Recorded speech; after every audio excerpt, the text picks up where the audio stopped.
Itu yang sangat dikhawatirkan. Hanya karena, tanda kutip, hanya karena persoalan pemilu 1 hari itu kemudian mereka tidak bisa cari makan selama 2 minggu lebih gitu.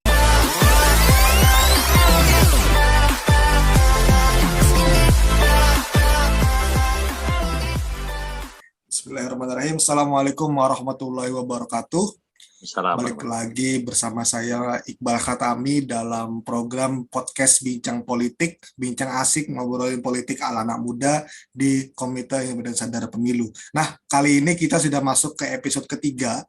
Pada episode kali ini kita kedatangan tamu, yaitu Bapak Hamdan Kurniawan dari Komisi Penyelenggara Pemilihan Umum daerah istimewa Yogyakarta.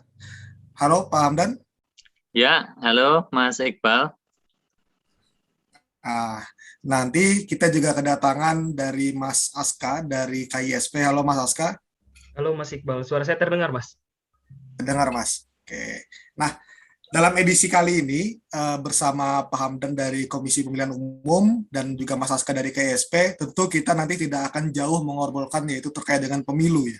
Nah, apa yang akan kita obrolkan, yaitu kita nanti pertama akan membedah buku ya. Kebetulan kemarin Pak Hamdan baru launching buku beliau dengan judul buku Pilkada di Tengah Dua Bencana. Betul ya Pak Hamdan ya untuk judulnya? Betul Mas, ya.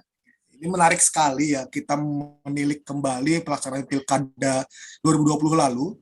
Dan kita tahu bersama bahwa Pilkada 2020 kemarin juga memiliki banyak sekali tantangan dan juga hambatan karena yang awalnya direncanakan September diundur hingga Desember dan juga banyak pihak yang kemudian menuntut untuk ditunda, namun akhirnya tetap terlaksana pada Desember 2020 lalu.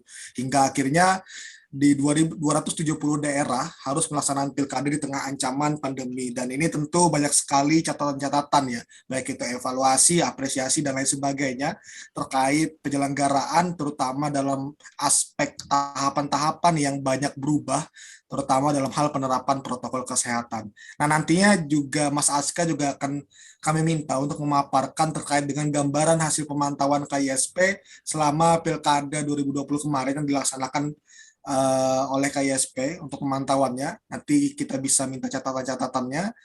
Langsung saja Pak, untuk pertama nih, tentu dengan melihat judul yang sangat menarik ini, kita penasaran sebenarnya, terutama dalam kata di tengah dua bencana. Mungkin Bapak boleh ceritakan sedikit Pak secara umum terkait dengan buku ini sebenarnya bercerita tentang apa, terutama dari bencana ini. Saya penasaran Pak, dua bencana ini apa? Karena yang saya tahu kemarin kan cuma bencana non alam yaitu COVID seperti itu. Nah, apa sebenarnya satu bencana lainnya gitu? Ini penasaran. Mungkin boleh diceritakan sedikit Pak Hamdan. Terima kasih. Ya, baik Mas Iqbal dan Mas Aska. Ya, terima kasih atas kesempatannya untuk bisa ngobrol, diskusi pada kesempatan kali ini. Tidak hanya Mas Iqbal yang nanya soal judul atau penasaran soal judulnya gitu. Memang sengaja dibuat seperti itu. Karena kalau sudah diambil judul yang menimbulkan tanda tanya, terus kemudian orang jadi penasaran pengen tahu. Nah, sesungguhnya saya mengambil judul Pilkada di Tengah Dua Bencana ini mengambil dari salah satu bab di tulisan saya.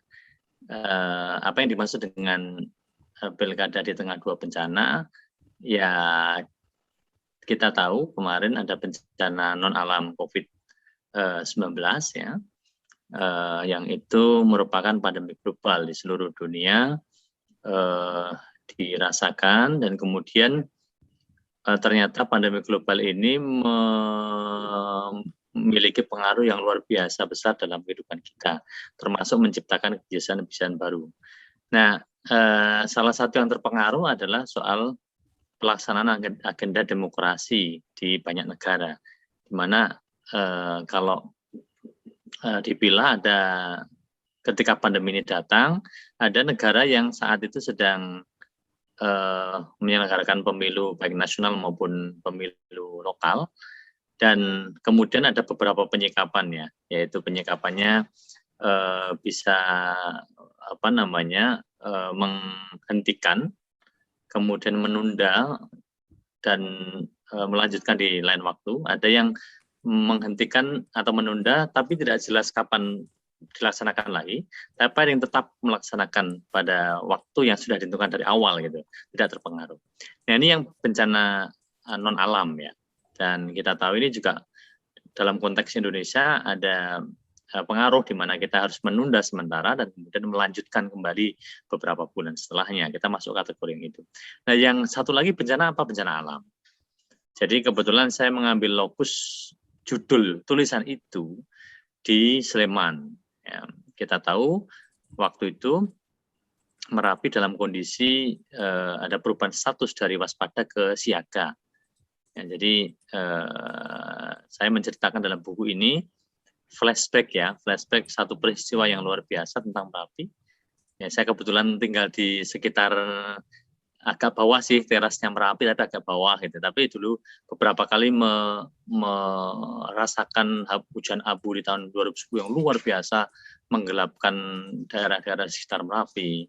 Kemudian juga beberapa kejadian yang mencekam ya terkait dengan Merapi, dan kemudian memang banyak yang melakukan mengungsi atau bahkan menjadi korban. Nah tentu pelajaran-pelajaran masa lalu ini kemudian tidak mungkin kita abaikan, sehingga harus dipersiapkan ketika ada perubahan status dari waspada ke siaga, maka kemudian harus disiapkan semua hal ya, terutama soal kemanusiaan ya. Mereka harus mengungsi di barak pengungsian atau di saudaranya yang jauh dari Merapi ya. Dan kemudian kalau kami di sisi penyelenggara harus menyiapkan karena sudah terdata kemudian ada pindah cukup banyak, kan berarti konsekuensinya ada perpindahan jumlah pemilih dalam jumlah besar ya dari beberapa TPS, dan itu harus kami kelola. Baru dari sisi pindah pemilihnya, tapi kemudian juga konsekuensi lainnya pada pemungutan suaranya. Jadi ini dua kombinasi pilkada di satu tempat, tapi merasakan dua bencana itu. Bahkan yang saya ceritakan di buku saya, di kecamatan yang sama di Cangkringan itu ada satu daerah yang memang bukan di pengungsian tapi di satu wilayah lah.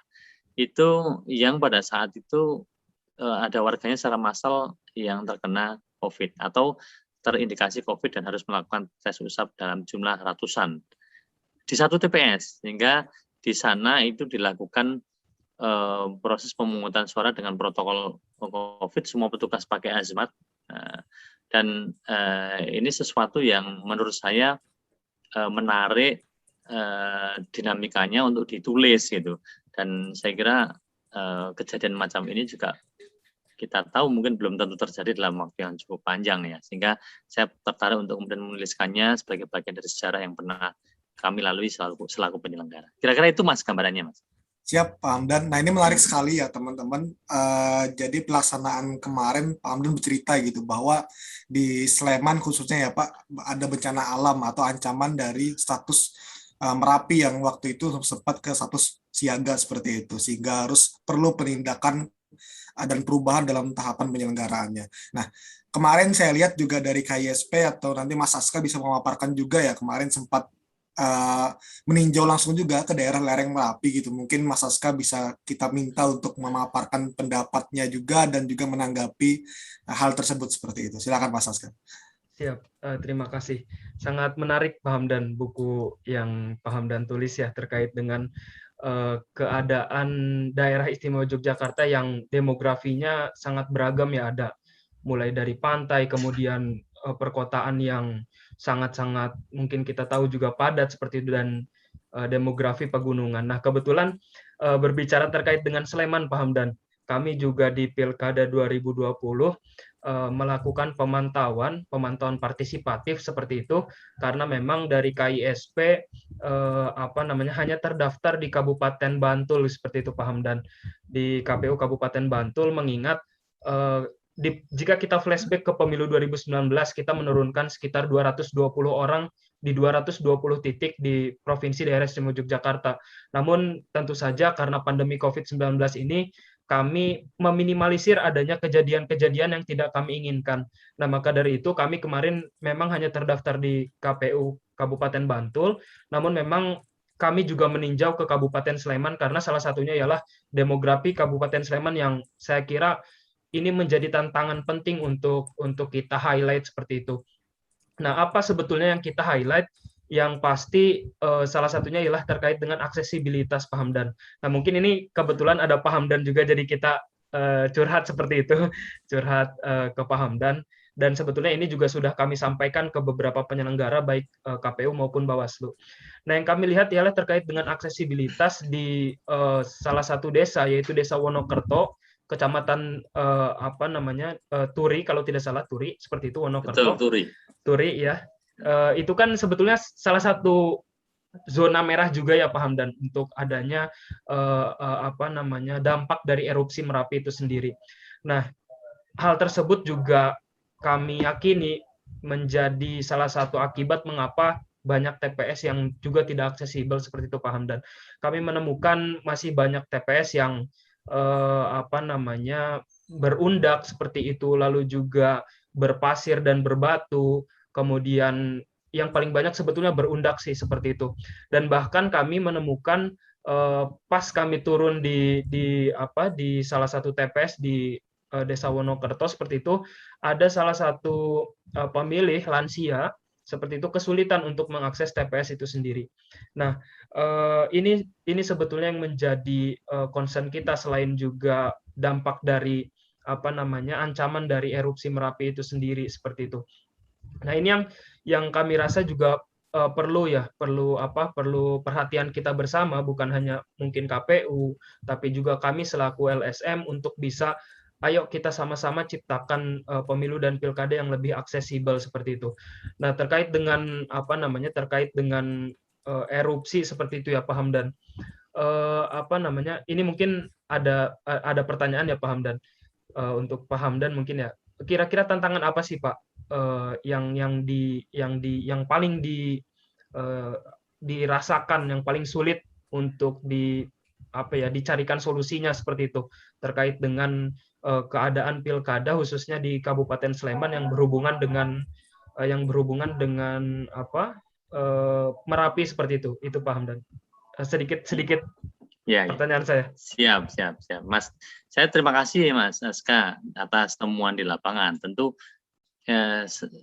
saya sangat menyambut dengan tangan terbuka setiap catatan masukan dari siapapun itu, apalagi dari KSP yang punya jaringan dan juga relawan yang cukup banyak ya, yang kemudian dilatih untuk bisa melakukan pemantauan terhadap setiap tahapan pemilu maupun pemilihan.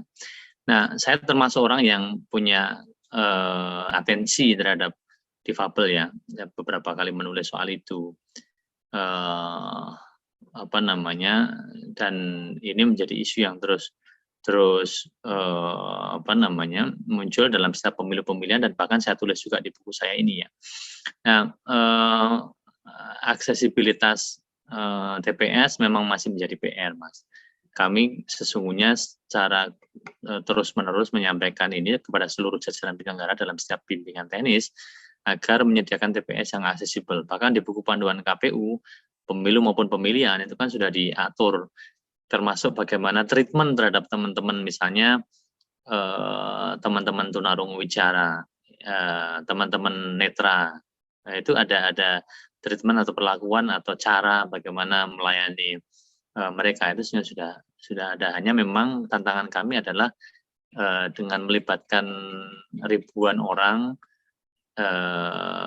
mindset soal difabel ini harus mendapat perlakuan yang sama dan tidak atau non diskriminatif, itu yang masih menjadi PR saya kira. Temuan-temuan dari KSP sesungguhnya sangat membantu untuk memetakan, mengidentifikasi mana-mana saja tempat-tempat yang kira-kira kurang aksesibel agar ke depan bisa diperbaiki. Nah, kemudian soal tantangan ya Mas, soal pilkada ini tantangannya banyak. Tapi kami punya keyakinan sebagai penyelenggara bahwa setiap tantangan itu pasti ada jalan keluar. Itu yang harus kami yakini, pasti ada jalan keluar. Bahkan ketika regulasi tidak menyediakan pengaturan yang sangat detail terkait dengan itu, ya. Saya beberapa hal ya, kalau yang khusus di Sleman ya, saya punya cerita juga di kabupaten lain. Karena tantangan di masing-masing tempat itu berbeda, Mas. Meskipun aturannya sama, prinsip-prinsip menjalankan pilkada sama, penyelenggaranya juga KPU dan Bawaslu, tapi dinamikanya yang berbeda-beda. Derajat kesulitan tantangannya berbeda-beda. Di Sleman misalnya, masih soal bencana tadi, sesungguhnya pengaturan secara rinci di PKPU tentang bagaimana menyelenggarakan pilkada pada saat bencana telah berjalan, itu yang pengaturannya menurut saya ada celah kosongnya. Jadi yang diatur di undang-undang dan kemudian diturunkan di PKPU, karena PKPU kan nggak mungkin lepas dari undang-undang ya. Itu adalah ketika ada bencana misalnya, maka kemudian dilakukan proses membuat keputusan penundaan terhadap tahapan itu, kemudian mekanisme melalui pemilu lanjutan. Ya, jadi mestinya stepnya seperti itu, dihentikan tahapannya karena bencana. Tapi di Merapi ini case-nya berbeda. Jadi memang pada transisi menuju bencana, tapi bencana sendiri belum terjadi. Tapi ini sudah awan panasnya sudah keluar, masyarakat sudah demi keselamatan sudah diminta untuk pindah. Nah ini yang kemudian kalau dicari saklek di aturan nggak ada. Nah kemudian kami setelah diskusi agak panjang di internal kami sendiri, karena juga ada surat konsultasi dari bawah, dari PPS konsultasi ke PPK ke KPU Sleman, KPU Sleman ke kami, karena nggak ada dasar hukumnya, maka kami coba untuk membuat tafsir yang kira-kira tafsir itu tidak melenceng, tapi kemudian bisa menyelamatkan hak pilih. Diskusi kami adalah soal pilihan antara tanda kutip karena tidak ada prosedur yang baku di situ, kami mengorbankan prosedur yang baku, atau karena ini pilihan ya, pilihan sulit dua-duanya, ataukah kemudian menyelamatkan hak pilih warga. Kami memilih hak konstitusi warga itu nomor 1 di atas prosedur. Kemudian sesungguhnya pengaturan mengenai pemilih yang sedang terkena bencana itu kami rasa sepanjang prinsip-prinsipnya itu kami jalankan, prinsip besarnya kami jalankan, meskipun prosedurnya sedikit berbeda, dan kemudian untuk menyelamatkan hak pilih warga. Dan kalau kita tunda itu tentu menjadi tidak serentak lagi, gitu loh. Jadi harus cari waktu lagi. Sementara sesungguhnya persiapan sudah cukup ya di sana. Maka kemudian kita putuskan untuk membuat surat jawaban atas konsultasi KPU Kabupaten Sleman itu dengan mengatakan bahwa itu tetap bisa dijalankan dengan prinsip-prinsip ya pindah memilih ya dicatat semuanya, kemudian TPS-nya dipindah di tempat yang baru di barak pengungsian, gitulah. Jadi kira-kira tapi menurut kami itu tidak melanggar, lebih baik kami tidak mengorbankan hak pilih warga, itu yang kami akan nomor 1. Ini berbeda lagi tantangannya kalau saya boleh cerita ya, di Gunung Kidul misalnya. Tulisan saya ini kan sebagian besar kan karena pandemi, kemudian isu kesehatan agak menonjol di buku saya. Salah satu yang kami pengalaman yang agak unik dan kemudian menguras energi sebenarnya teman-teman Kabupaten Gunung Kidul ya, itu adalah soal rapid test. Ya, kita tahu pandemi ini kan sesuatu yang baru ya, treatmentnya kadang berubah-ubah gitu. Dulu awalnya yang disuruh pakai masker hanya yang sakit, kan gitu. Kemudian ada perlakuan baru lagi, kalau mau aman ya dua-duanya pakai masker gitu. Ada banyak hal yang berubah, termasuk misalnya rapid. Rapid kan sekarang sudah sampai antigen PCR. Dulu kan hanya rapid test yang pakai cek darah itu. Darah ya betul. Nah itu yang memang diminta menjadi salah satu instrumen. Nah ternyata tes rapidnya sendiri itu di salah satu tempat di Dusun Beji di Gunung Kidul itu ada peristiwa sebelumnya yang traumatik bagi warga. Kan dulu ketika orang divonis COVID kan ada beberapa masyarakat yang kemudian menjauh, bahkan ada yang kemudian menganggap ini sebagai sesuatu yang ya intinya ada perlakuan tidak enak lah kira-kira gitu ya, atau kemudian juga dia tidak bisa bebas mencari pekerjaan karena harus isolasi, sementara dia bekerja di sektor-sektor informal yang setiap hari dia harus datang ke tempat itu untuk mencari makan. Nah ini kan ada traumatik ketika tes rapid massal untuk KPPS itu dilakukan, ketika khawatir hasilnya hasilnya reaktif, itu kemudian membuat asap dapur mereka nggak mengepul lagi gitu. Itu yang sangat dikhawatirkan. Hanya karena tanda kutip hanya karena persoalan pemilu 1 hari itu kemudian mereka tidak bisa cari makan selama 2 minggu lebih gitu. Nah itu karena ada peristiwa sebelumnya itu di daerah itu, dan kemudian saya tidak tahu kok itu bisa dikoordinir ya. Jadi ada 271 orang yang kalau ngumpul itu. Jadi di tempat lain itu, kalau di tempat lain baik di Bantul, di Sleman maupun saya tanya-tanya teman-teman di kabupaten lain, di provinsi lain itu nggak ngumpul. Ada 1-2 orang yang tidak mau rapid, ini nggak apa-apa bisa diganti. Tapi ini ngumpul di satu tempat. 271, bayangkan kalau 9 orang ya, 7 KPPS tambah 2 keamanan ya. Itu sudah berapa itu? 30 TPS sendiri itu. Coba kalau itu gara-gara tidak rapid, menolak rapid, kemudian kita batalkan semuanya, kita bingung nyarinya orang.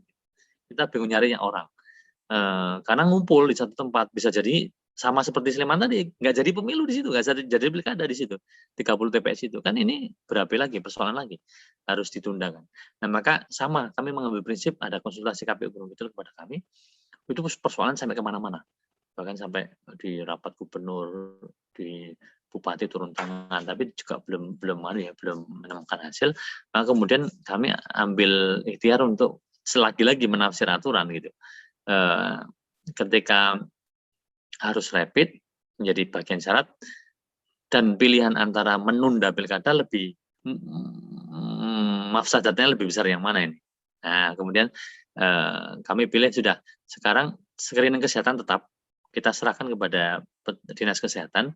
Screeningnya monggo, kalau di aturan KPU ada like influenza, jadi semacam surat keterangan yang bebas influenza itu loh. Itu yang kami komunikasikan sama teman-teman Gunung Kidul kepada dinas kesehatan, ya sudah ditempuh cara ini tidak melalui jarum suntik gitu, tidak melalui hasil reaktif non reaktif gitu. Akhirnya ya tetap dilaksanakan, dan alhamdulillah 271 orang itu ya bisa bisa melakukan screening kesehatan dan bisa bertugas. Ini yang tantangan yang di Gunung Kidul ya. Ini kalau cerita bisa panjang lebar ini. Banyak soalnya ya, menarik banget gitu. Ini ya, ya, jadi menarik banget ya ceritanya ya, bahwa kemarin itu secara teknis pelaksanaan pilkada saya sudah ribet sebetulnya Pak ya, sudah Iya kompleks. betul. Ini ditambah lagi harus menyesuaikan dengan keadaan COVID seperti itu. Iya. Satu hal Pak yang ingin saya tanyakan gitu, kemarin kan publik ramai ya Pak meminta untuk pilkada ini ditunda saja seperti itu, jangan dipaksakan. Nah di DIY sendiri ada nggak Pak pihak yang meminta pilkada ini udah nggak usah dilaksanakan gitu Pak, atau ditunda aja gitu karena ketakutan terhadap COVID misalkan itu?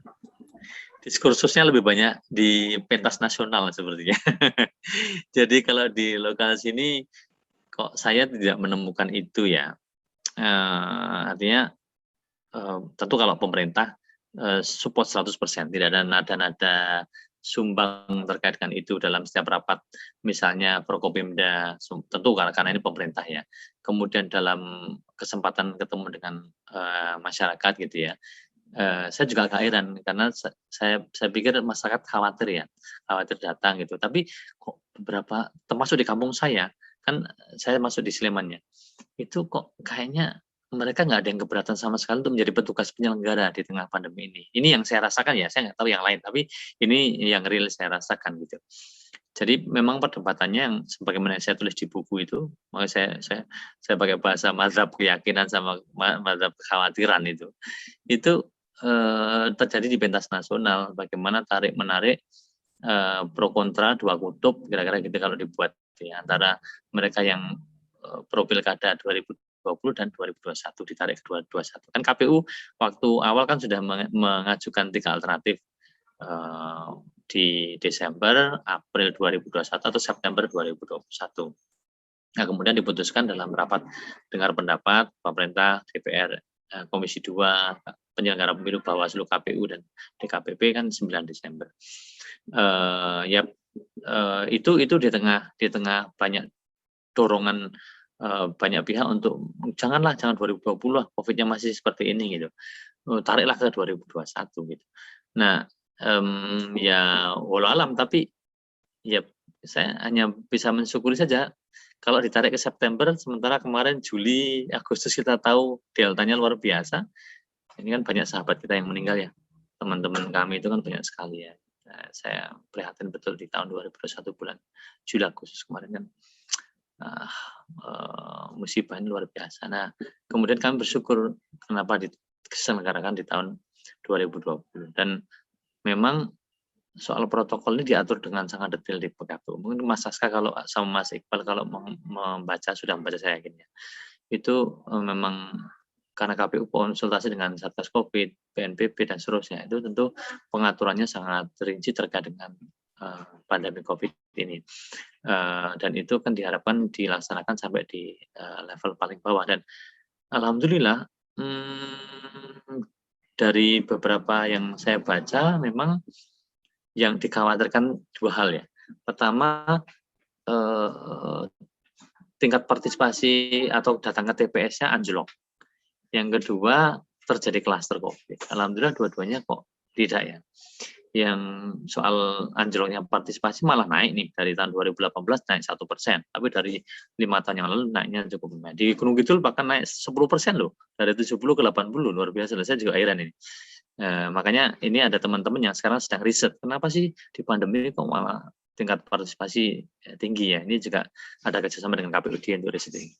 Kemudian yang kedua soal klaster. Klaster ini ternyata temuan dari Satgas Covid nasional itu tingkat kepatuhan menggunakan masker tidak berkerumun itu tinggi di atas 90%.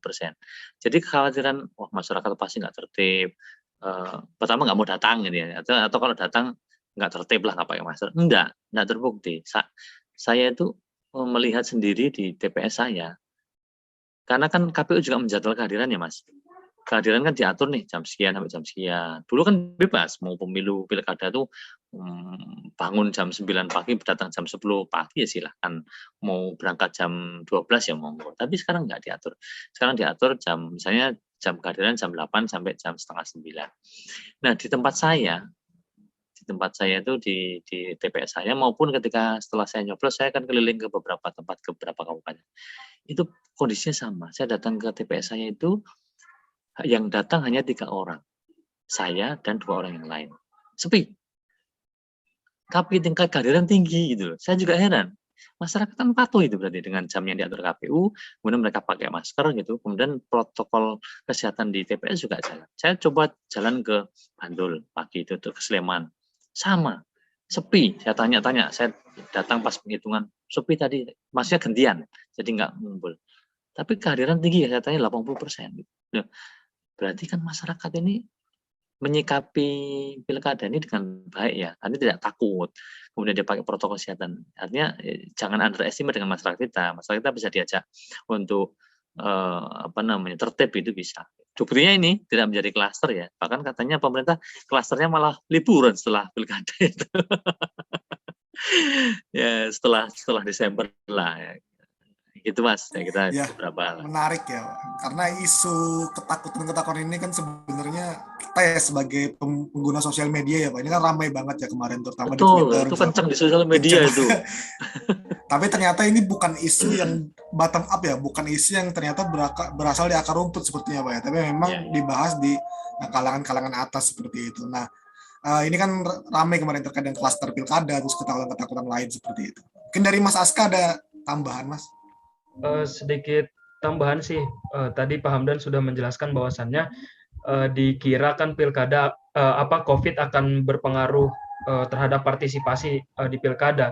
Kami juga sebetulnya sempat melakukan riset kecil-kecilan melalui Google Form yang kami meminta pendapat seperti itu Pak Hamdan ke beberapa narasumber, bahwasannya ternyata mereka juga mereka ada ketakutan terhadap COVID-19, tapi beyond dari COVID-19 itu ada hal yang perlu kita lakukan, yaitu terkait dengan bagaimana ekosistem kepemimpinan di Indonesia perlu kita laksanakan, perlu kita lakukan untuk dapat tidak ada hambatan ke depannya terkait dengan pemerintahan seperti itu, berjalannya pemerintahan. jika kita bayangkan juga misalnya di 270, kalau misalnya ditunda ya ada 270 daerah yang itu pemerintah atau kepala daerahnya diganti dengan ada yang menyebutnya PLT, ada yang menyebutnya PJS dan lain sebagainya.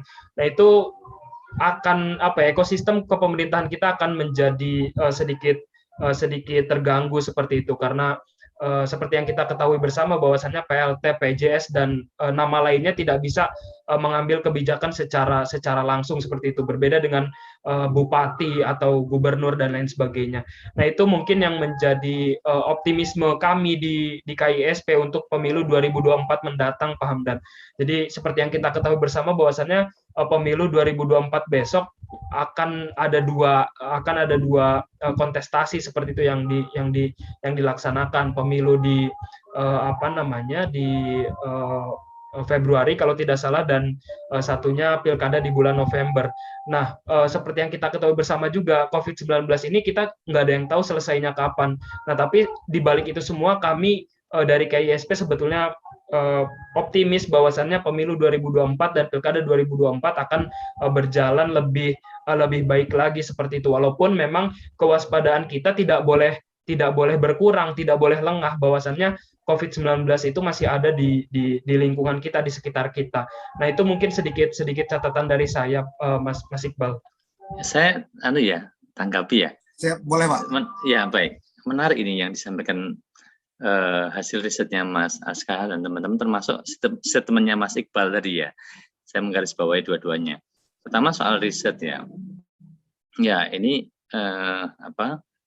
saya juga mencantumkan hasil riset Saiful Mujani bahwa ternyata ketika masyarakat ditanya itu mereka ini ya tetap ingin hadir ke TPS. Bahkan angkanya hampir mirip dengan partisipasi itu dilaksanakan beberapa waktu sebelum pemungutan suara gitu ya. Ya, tadi statementnya Mas Iqbal, jangan-jangan suara di media sosial yang kencang itu belum tentu menggambarkan suara akar rumput gitu.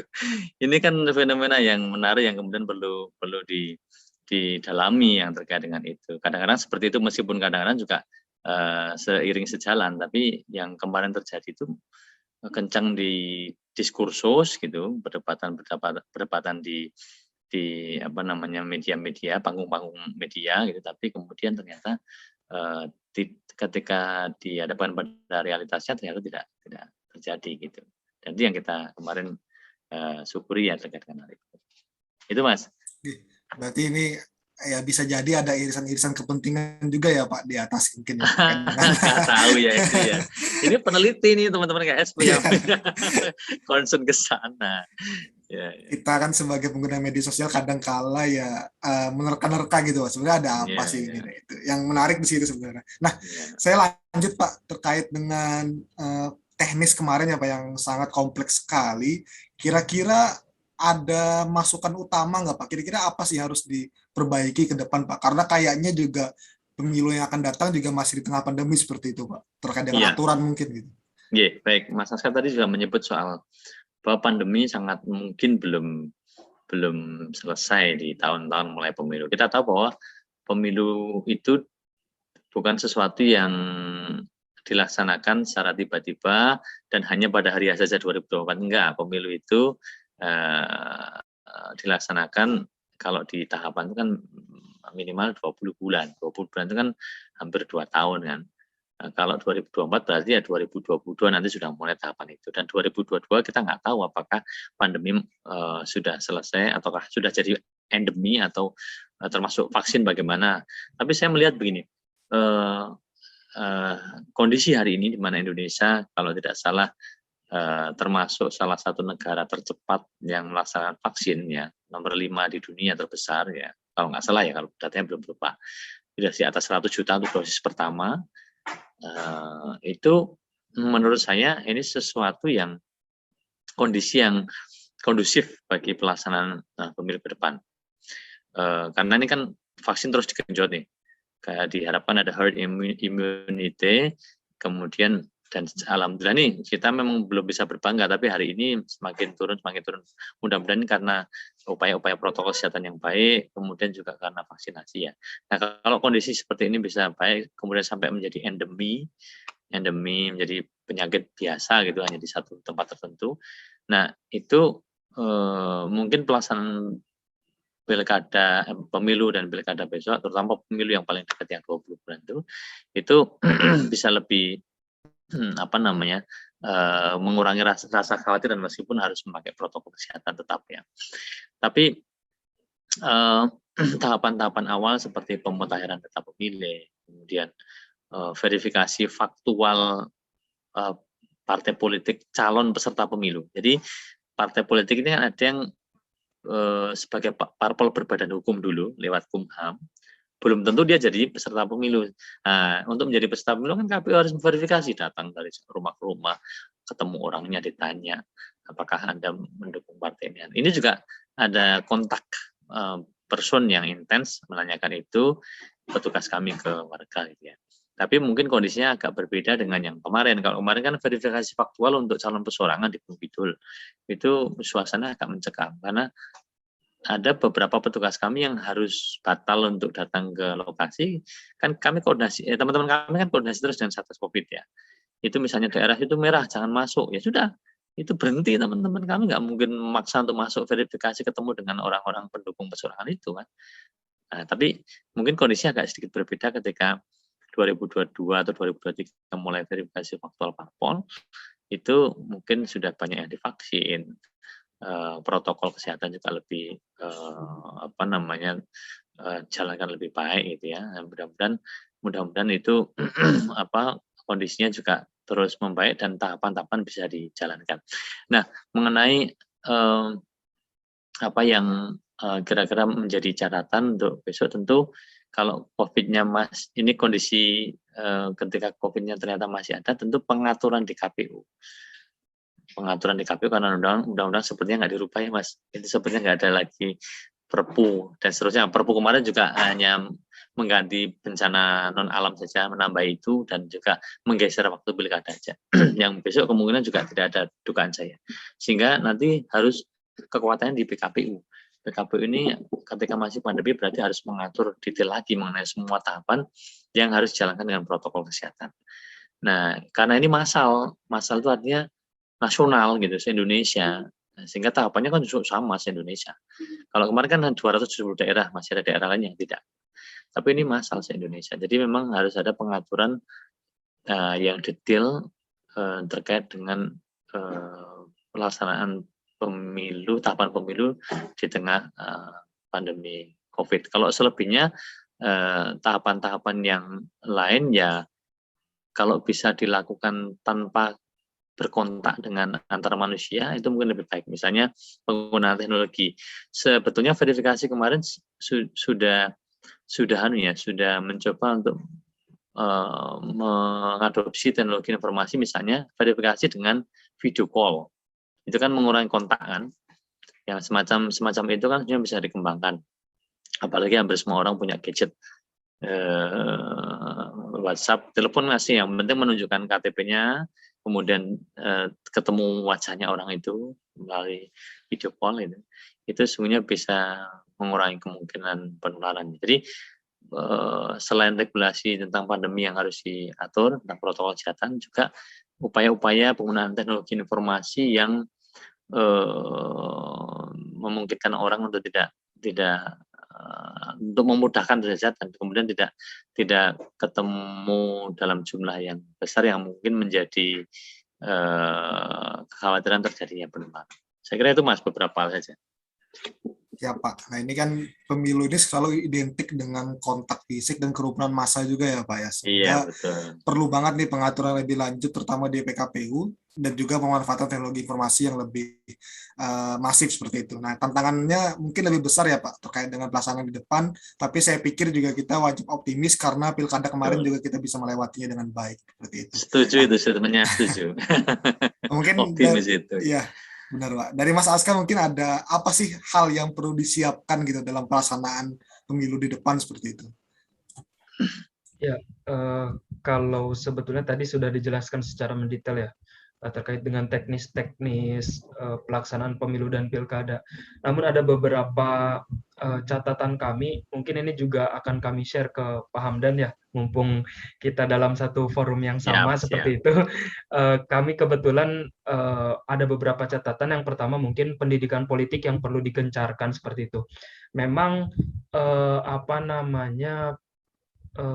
kemarin ya keputusan dilaksanakan 2024 tanggal berapa, bulan berapa masih mengalami tarik ulur seperti itu antara pemerintah, penyelenggara pemilu dan stakeholder yang terkait. Namun kami rasa kejelasan itu sudah mulai nampak. Ditambah lagi Presiden sudah menentukan tim sel seperti itu, tim sel untuk KPU dan Bawaslu Republik Indonesia, dan yang pasti di 2024 akan terlaksana pemilu dan pilkada. Nah, harapannya mungkin pendidikan politik ini yang sudah mulai kita sama-sama gencarkan seperti itu, bahwasannya di pemilu di 2024 besok akan ada dua pemilihan, baik itu pemilu maupun pilkada. Itu yang pertama.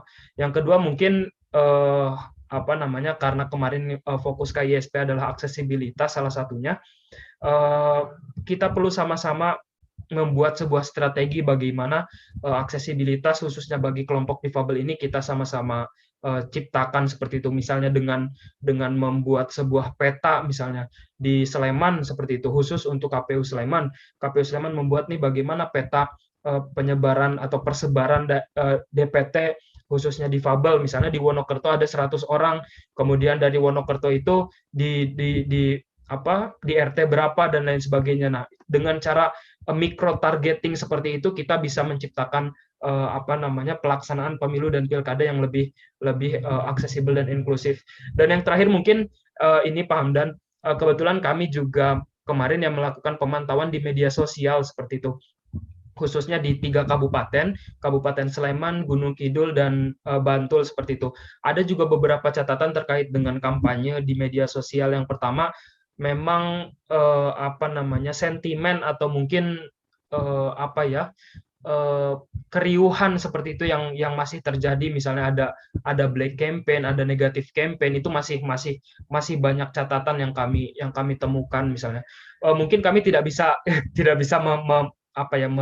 memberitahukan kata-kata apa yang sering muncul, tapi tulisan ini sedang kami muat di salah satu jurnal, dan sebetulnya sudah kami presentasikan di salah satu conference, di salah satu international conference, bahwasannya banyak kata-kata yang kami rasa hal tersebut tidak perlu muncul di diskursus di media sosial. Seharusnya yang muncul di media sosial adalah penyampaian visi misi, kemudian juga debat-debat terkait dengan program, dan harapannya kata-kata yang mungkin bisa kita sebut kasar seperti itu tidak muncul di diskursus media sosial seperti itu.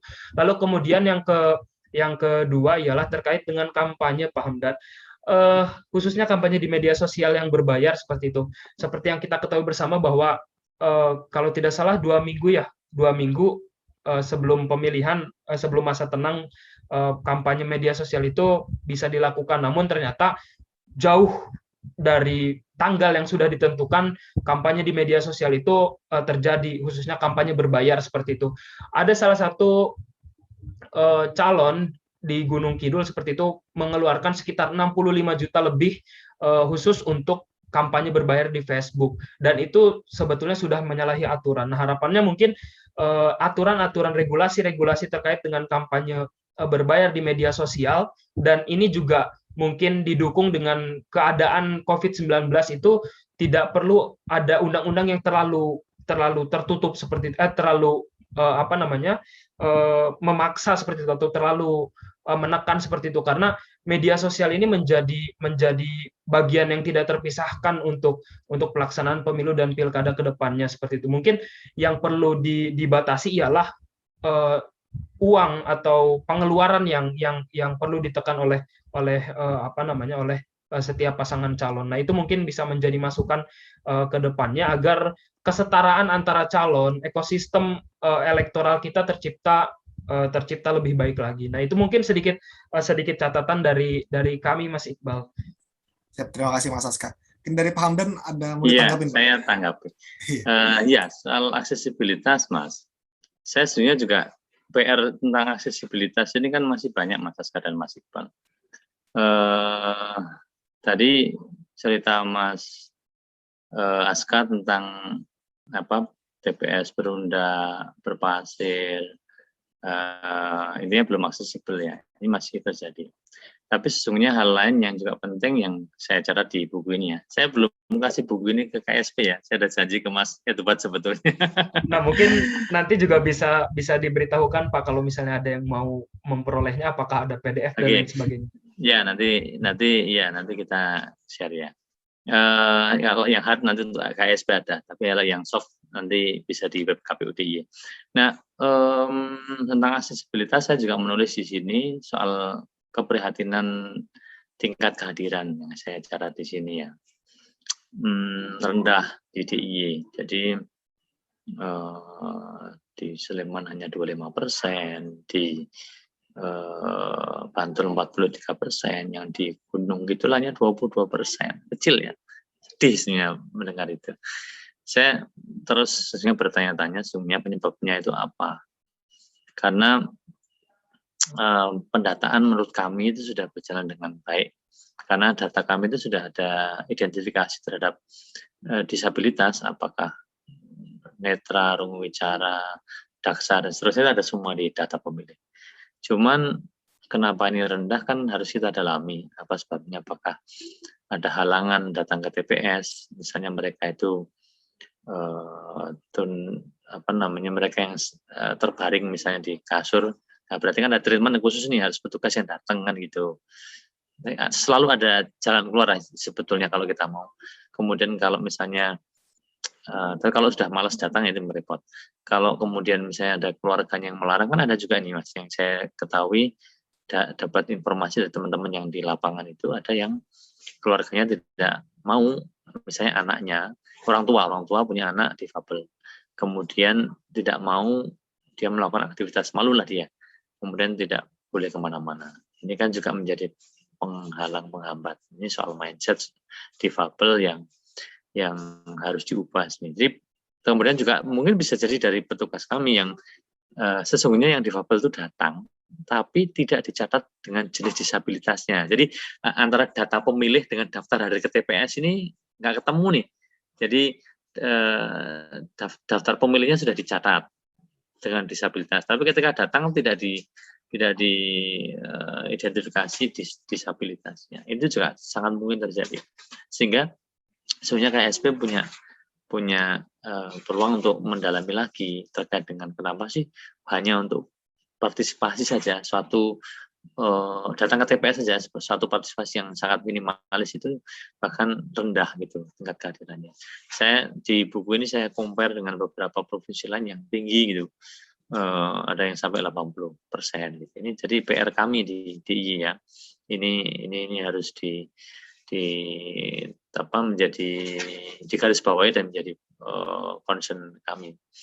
Kemudian soal kampanye Mas ya, menarik ini tadi beberapa hal yang disampaikan Mas Aska. Kampanye kali ini kan tentu ada pembatasan-pembatasan.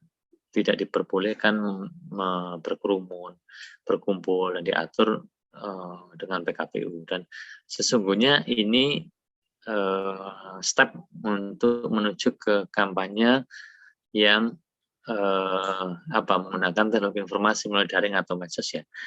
Tapi ternyata mohon maaf tidak terjadi atau belum terjadi lah, kalau bahasa optimisnya belum terjadi. Itu bisa ditengok, saya juga mencatatnya dalam buku saya.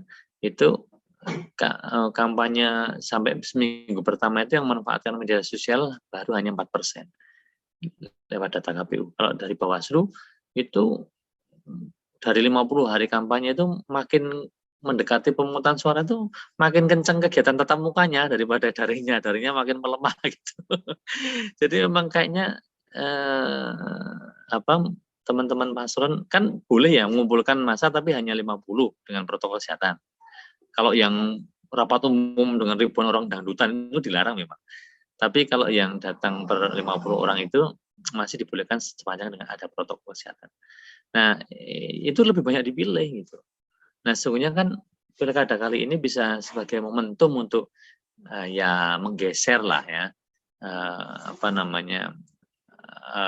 metode kampanye supaya tidak terjadi yang namanya hura-hura dan kekerasan. Di Jogja itu kan kita tahu, mungkin KSP juga punya catatan ya. Catatan saya itu setiap pemilu pilkada itu ada saja perkelahian antar orang yang naik motor yang sambil knalpotnya dibelompong itu loh Mas. War berbor sampai kupingnya itu tuh ada terus menerus gitu. Nah, kemarin sepi memang. Baiknya di situ karena ada COVID kan dilarang tuh rapat umum. Nah, tradisi non kekerasan ini yang harus terus didorong, artinya di satu sisi pelarangan karena pandemi COVID itu seharusnya memulai milestone untuk atau step untuk memperbanyak metode dengan daring ya. Meskipun masih belum terlalu mengembedakan ya, tapi sebenarnya bisa sebagai momentum. Nah, kemudian mengurangi pertemuan-pertemuan itu. Enggak, jangan dilarang karena kita kan tradisi berkumpulnya tinggi nih di Jawa terutama ya. Itu enggak apa-apa untuk membangun, tapi tetap dengan protokol kesehatan. Tapi kemudian juga didorong pada saat yang sama ke media-media online, daring dan seterusnya. Nah, tadi yang disampaikan Mas Aska mengenai regulasi dan pengawasannya sekaligus terkait dengan penggunaan media sosial yang tidak berimbang ya, saya kira salah satu ciri demokrasi kan kompetisi yang adil dan setara ya, yang itu sesungguhnya kalau kampanye melalui televisi, media koran dan media-media lain itu kan difasilitasi oleh KPU dengan semangat seperti itu. Tapi ternyata ketika ini dibuka keran juga untuk menambah itu ternyata ya seperti itu. Aturan main tuh ya sering dilanggar itulah. Jadi ini juga PR terutama kalau pengaturan misalnya sudah baik, maka pengawasannya kemudian juga bisa lebih baik lagi, kemudian juga memberikan efek kepada yang bersangkutan untuk tidak lagi melakukan. Jadi memang banyak aspek yang harus dipikirkan terkait dengan kampanye ini. Itu. Baik, terima kasih Pak. Dan menarik sekali ya, sebenarnya banyak sekali hal-hal yang bisa kita ungkit gitu kalau kita bahas dalam hal ini, dan banyak hal-hal yang buat kita penasaran sebenarnya terkait dengan pelaksanaan pemilihan umum ini di tengah bencana COVID terutama ya. Tapi karena waktu kita yang terbatas Pak Hamdan, jadi mungkin saya masuk ke pertanyaan terakhir ya. Sekaligus sebagai closing statement seperti itu. Tadi banyak sekali dibahas, baik terutama aksesibilitas maupun terkait dengan kampanye yang hari ini harus adaptasi secara pemanfaatan media digital seperti itu. Padahal tantangan kita hari ini adalah kebiasaan kita atau kultural masyarakat kita bertatap muka seperti itu. Nah, ini kan menjadi tantangan yang menarik bagi kita semua seperti itu.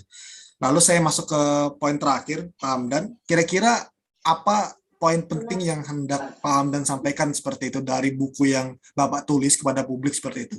Mungkin bisa disampaikan 1 atau 2 poin, Pak, ya, sebagai penutup. Baik, mitigasi bencana itu menjadi sangat penting dalam setiap pemilu. Jadi pemilu kita itu harus sudah bisa mengantisipasi kemungkinan-kemungkinan terburuk yang terjadi dalam setiap perhelatan tahapannya. Misalnya nih, kita ini kan negara kepulauan yang di banyak tempat sangat berpotensi terjadinya bencana apapun itu. Bencana angin, bencana gempa, bencana gunung meletus, banyak sekalian. Nah, itu hal-hal macam itu harus dimitigasi sejak awal, termasuk khususnya dalam hal pengaturan. Di regulasinya sudah, kemudian melatih petugas-petugas penyelenggara pemilu untuk bisa kemudian menyikapi ketika itu terjadi. Ini yang belum ada menurut saya. Jadi ini satu hal penting yang perlu difikirkan. Jangan sampai kemudian karena tidak adanya pengaturan, dengan alasan tidak ada pengaturan, kemudian pelaksanaan pemilunya tidak jalan gitu. Alasannya nggak ada diregulasi gitu. Oh, jangan sampai. Ini pasti akan mengorbankan demokrasi kita ya, atau mengorbankan hak warga negara untuk yang ini kan kedaulatannya, soal kedaulatannya, soal hak warga untuk bisa memilih calon pemimpinnya. Jadi hal-hal macam itu yang seharusnya sudah kita pikirkan sedari dini, agar ketika tentu harapannya kita tidak, tapi seandainya itu terjadi sudah tidak bahasa Jermannya gerobiakan gitu mencari-cari solusi gitu, tapi sudah ada betul-betul persiapan perencanaan yang matang terkait dengan itu. Mas Iqbal dan Mas Aska. Baik, terima kasih Pak.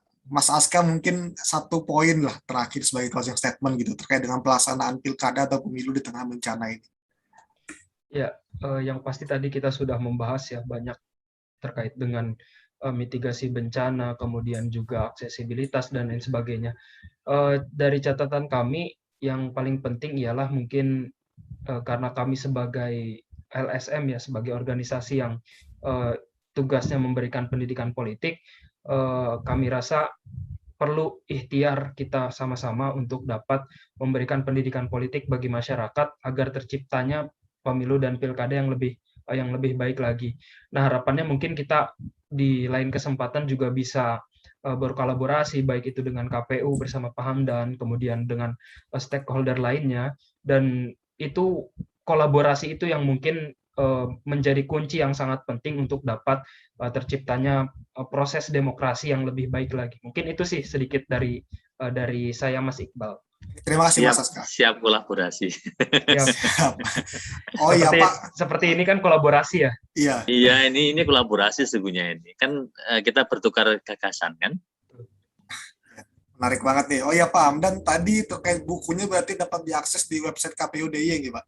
Iya, jadi ya memang mohon maaf saya mencetak memang terbatas ya, dan saya bagikan tidak saya perjualbelikan yang versi hard file. Tapi untuk bisa menjangkau banyak pihak yang mungkin tidak sempat memegang bukunya gitu. Yang versi ya dikatakan aja. Versi PDF nanti bisa kami munculkan di web KPUD ya. Mudah-mudahan nanti dalam waktu tidak terlalu lama bisa kita unggah di sana agar bisa dibaca. Jadi ini sesungguhnya Mas, saya menamakannya seperti puzzle ya. Saya mengambil beberapa potongan-potongan cerita yang menurut saya menarik dinamikanya, kemudian saya satukan untuk membahas semua tahapan, tapi fenomena-fenomena tertentu saja. Jadi jangan berharap bahwa buku saya ini buku yang berat dan kemudian bisa menjangkau semua tahapan dengan detail. Itu baca buku laporannya KPU Kabupaten saja kalau itu. Ini kan hanya catatan ringan yang memang penuh masalah, tapi harapan buku saya ini kalau ada masalah yang saya munculkan itu kemudian ada solusi dan mungkin ada kajian lebih lanjut terkait dengan itu aja. Terima kasih. Ya, baik Pak. Seenggaknya nanti di waktu yang akan datang ini bisa menjadi kenang-kenangan ya Pak, bahwa kita pernah melaksanakan pilkada dengan banyak kenangan seperti ini. Iya, betul Pak. Nanti teman-teman Kispen mungkin nanti bisa akses di website KPU DIY ya. Nanti pantau saja di sosial media dan website KPU DIY seperti itu. Nah, baik Pak, kita sampai di penghujung ya Pak. Tidak terasa sudah hampir 1 jam kita berbincang seperti itu. Senang sekali bisa berbincang dan kolaborasi dengan Pak Hamdan. Semoga dalam waktu yang akan datang kita bisa berjumpa lagi secara tatap muka maupun secara daring dan dapat berkolaborasi lagi demi menciptakan demokrasi yang lebih sehat, kemudian menciptakan demokrasi yang lebih maju lagi di Indonesia seperti itu. Itu mungkin Pak dari saya mohon maaf jika ada kekurangan dan mengucapkan terima kasih banyak pada Pak Hamdan dan juga Mas Aska ya. Yang telah sama-sama kita diskusikan tadi terkait dengan topik pelaksanaan pemilu atau pilkada di tengah bencana, baik non-alam maupun bencana alam seperti itu. Saya akhiri, wassalamualaikum warahmatullahi wabarakatuh. Waalaikumsalam. Terima kasih Pak Hamdan. Masih